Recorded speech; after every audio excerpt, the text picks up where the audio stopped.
Making an effort. We've all heard from TV pastors, whether it be Joel Osteen or someone else of his ilk, that God wants us to be healthy, wealthy, and happy. However, where's the call to action? How? You can't put all your problems in the hands of God and expect Him to do anything. God helps people that help themselves. Now, they offer no clear path. However, we do. I'd like to give you a call to action. Make an effort. To use Napoleon Hill, like in the Laws of Success, you need a definite chief aim. If you don't know your goals, how can you ask for help? How can you ask for help to achieve your goals? You have to know what you want to achieve it. If you don't have a plan, you're helpless. There's no power. It's like light. When focused correctly, it can make a powerful laser beam. But when not, it's just diffuse light. Makes nothing. So have a definite chief aim. So you have to try. You have to sometimes understand that your best isn't good enough. The world is not a kid's Little League game. We don't hand out participation trophies. God can and will help, but not for those who won't make the effort. If you fail, which you will fail, you have to ask for help, get back up, and try it again. Successful people fail all the time. You have to remember, it's not how many times you fail, it's how many times you get back up and do it again. Life is a struggle. You have to have the lows to understand the highs. You can only see light in the presence of darkness. You have to believe in your goals and know how to achieve them. You have to have health, wealth, and happiness, but you have to go out and achieve it. I'd like to leave you on this, off this little page, and then we'll go into a little discussion. Success is nothing more than a state of mind, which you have to use your body to take action and achieve it. Does God want us to be excellent? Does the infinite care if we have a new car? Does the infinite care if we have a flat tire? Does the infinite care if we have a big or small house? Does anything in our life matter to the Almighty? I would have to say, in my humble opinion, that God, the infinite, wants us to achieve. We are only here for a small, finite amount of time. No matter if you are a Muslim, Christian, Buddhist, Hindu, atheist, agnostic, we're only here, no matter what your belief. We have this one life. This body, this mind is our personal temple. Do we let our temple just get withered away? Do we let the elements of the world beat us down and take the luster out of our shine? Or do we reflect inside of ourselves and say, hey, I know that this is all I have. I know that if I meditate and think and pray, that infinite intelligence, the thoughts go out. Thoughts are things. As my brother Trey alludes to the law of success, it is quite clear that thoughts are things. So whether you pray or meditate, whether you're any religion or none, your thoughts impact the way you act. They impact how you interact with people, how you interact and see yourself. So if you see yourself as no energy, if you see yourself as lazy, you will be lazy. You will have no energy. If you force these things to go on in your mind, and there are a lot of ways to do that. There are infinite amount of books, and you can find this information in multiple places on how to not necessarily trick your mind, but allow your mind to start rebooting and rethinking, refreshing your thoughts, refreshing who you are, because in these moments we must live and do better. No matter if we are at the top of our game or at the bottom of our game, we all need to improve. Michael Jordan trained harder than anybody else. He was on top of his game. Everybody has to train, whether that is telling yourself, oh, I'm getting out of bed this morning. I just don't want to. Instead, start telling yourself how you can't wait to meet your day. I can't wait to get out of this bed and go conquer life today. Those are the things we have to reinforce. Not that, oh God, I have to wake up, I have to go see these people today, I have to do this today. Well, if you have that attitude, you are going to betray that attitude. That is not what the infinite, or if you don't believe. I'm going to just assume that you do believe. But for those of you who don't believe, the same message applies. Your thoughts make you who you are. No matter how many failures, how many times you get knocked down, which knocking down is part of it. You have to be knocked down. If you're one of those lucky few that never get knocked down, which is very rare, congrats. But I can guarantee you, you're not one of them. It's just part of life. So does a God interact with us? Possibly. I would have to venture to say, in my belief, the infinite has given us the tools. We have what we need already. Does God interfere? Does he make us see things differently? Is there a nudge in the right direction? Does something happen in our life that kind of leads us into a way that would make us better people? Probably happens all the time. Whether that is our thoughts or God, it's whatever you want to call it. Those things happen. Anybody that pays attention can see it. It's up to us to use it. It is up to us to make a plan. It is up to us to write down what we want to do. To look at it. To say, hey, I want my child to go to college, so I want to save for that. You can't wait until the last minute. You can't hope whenever they're in 12th grade about to graduate to say, oh God, please find a way for me to get this money to send them to school. Well, you might be able to pull that off, but that's really poor planning. You have the tools. We have everything that we need. We plan, we struggle, we take action, we wake up in the morning and we do. It's not that you get rich overnight. It's not that you have a better marriage overnight. It's not that you have a better relationship with your coworkers overnight. Nothing happens overnight. Everything is a steady drop in the bucket until all of a sudden the bucket is full.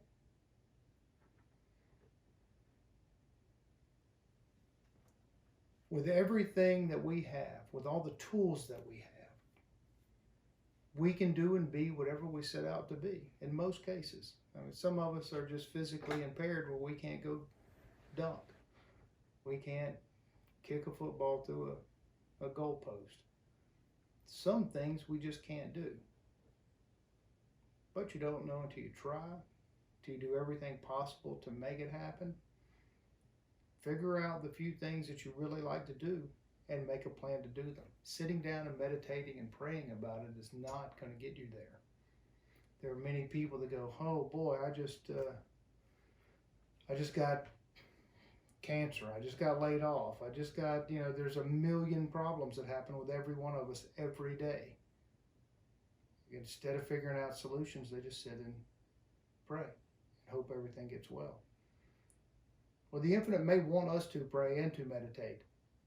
He also gave us a mind and a body to take action, to think, to figure it out, to ask others for help, and to make the decisions to grow and be better people.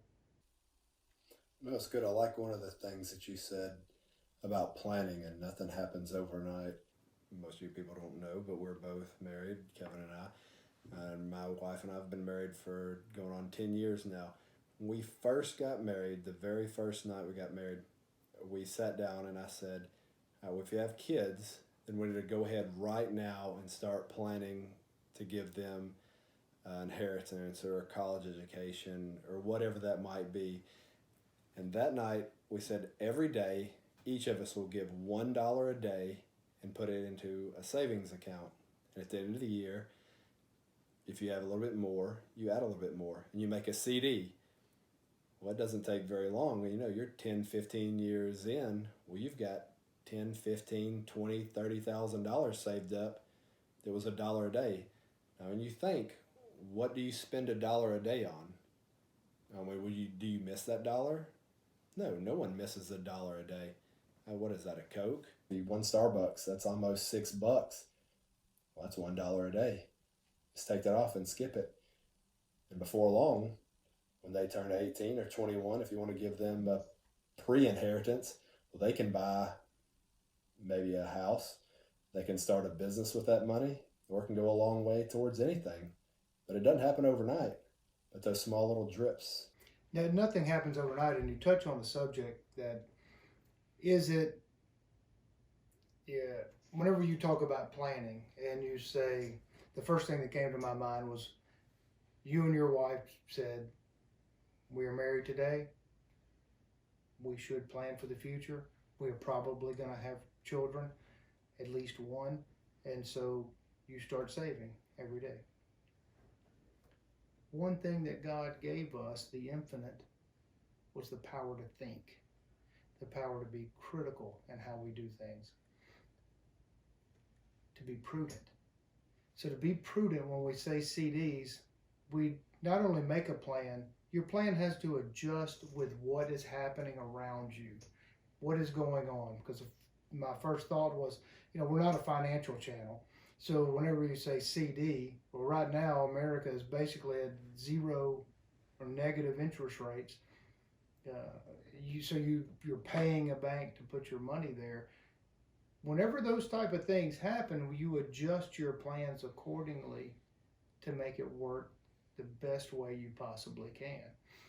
So I want to be clear with what we're trying to say is that the infinite gave us the power to think, gave us the power to plan.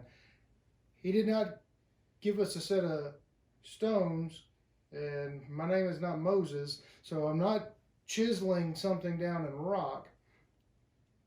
If it's not working, if the plan needs to be adjusted to meet our goals, then we need to tweak it to do so. So what I'm getting at is that if something stands in the way, that you can either walk around, bust through, jump over, dig a tunnel under, whatever it is, figure out how to reach your goals.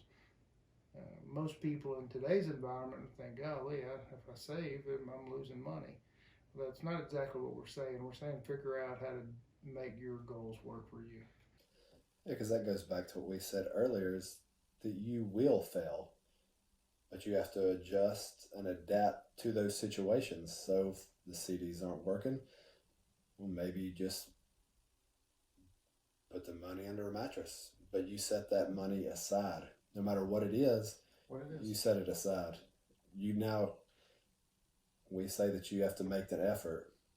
That just doesn't, again, prey on it. God helps those people that help themselves. We live in an internet age where you can go online and find all kinds of different ways to invest, save, and do things. You can invest in hard metals. Again, we're not a financial channel. We're just giving some ideas out there. Some things that we may or may not do. Again, like I said with my son, every year for his birthday and Christmas, we give him at least 1 ounce of silver. 1 ounce, that's hard metal. Again, that might not be something you want to do, but instead of buying some plastic cheap toy or a new gadget that's going to be outdated or done in a couple of months or a couple of years, you never grow out of silver. You never grow out of hard metal. You never grow out of asset. And you can always turn that in for cash. You can't turn in an iPhone 20 years later and get any amount of money for it. That is probably true. I think what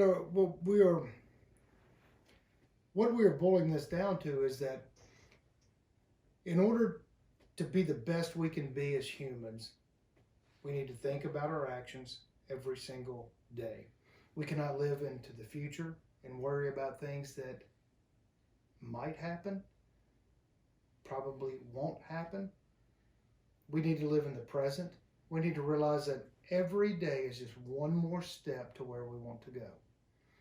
We need to figure out how to not waste time. What can we do to be better? If you have a long commute, short commute, should you listen to an audiobook or listen to some podcast or something that helps you along the way to your goal, whatever topic that is? Never waste time. It's very limited. If you are busy, you have kids at home, you have to, I got to hurry up and get everybody ready for school, and I got to hurry up and get to work. I got to hurry up and get back, and you're like, I'm exhausted. I don't have any time for myself. Well, it's in those dead minutes of going to work or riding the train, sitting at home, watching sitcoms.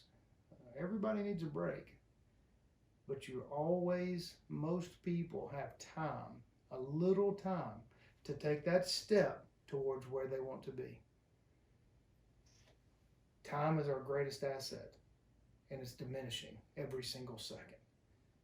Use it wisely. We've all heard that. We are all guilty. We're all guilty of thinking, God, I just wasted an hour.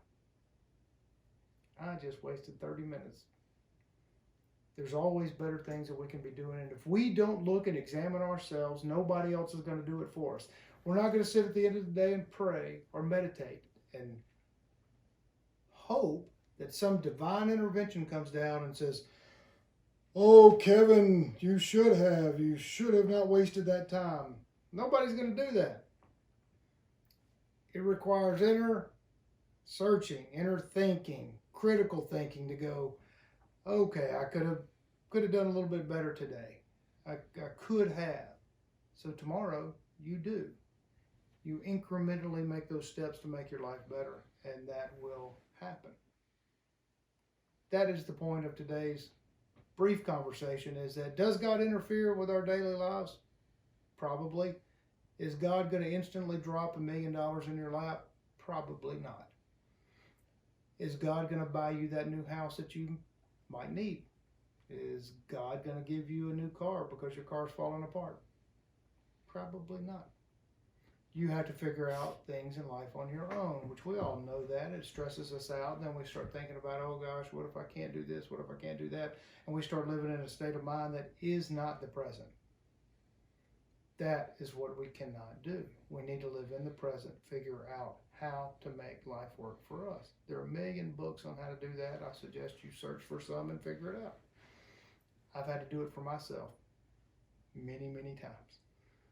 And as a matter of fact, we'll list a few books that have helped me along.